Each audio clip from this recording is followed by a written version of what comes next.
Systems working their way out across the Tasman Sea, meaning some pretty wet weather to come. Looking rather wet across the western side of New Zealand this Monday.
This is BBC World News. I'm Katty Kay at Westminster in London.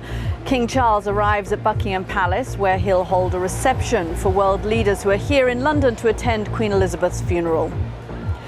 President Biden is among the VIPs here for that service, and New Zealand's Prime Minister paid tribute to the Queen and those who are mourning her.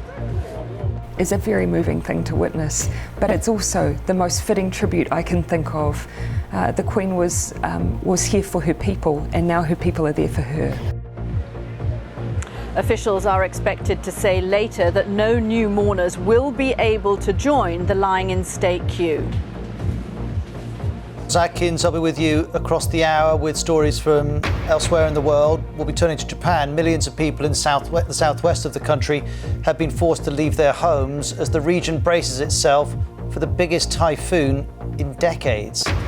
Ukraine says more than 59 bodies have now been recovered from a mass burial site in the recently liberated city of Izium.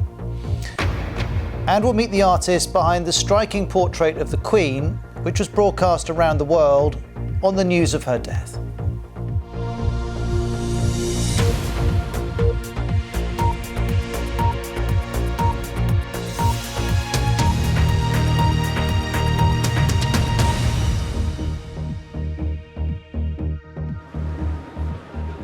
Hello and welcome to Westminster, where people are still queuing. Some of them have been queuing all night long, but I have to say everyone I speak to is very glad that they've been in that queue for more than 10 hours. And the atmosphere is extraordinary, almost festive, but in a respectful kind of way. Very polite, very supportive. People say it's been a pleasure to be in the queue, even though it's tiring.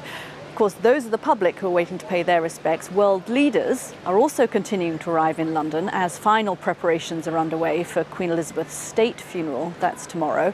King Charles III will host a reception for hundreds of the world leaders and royals at Buckingham Palace. That's going to be this evening.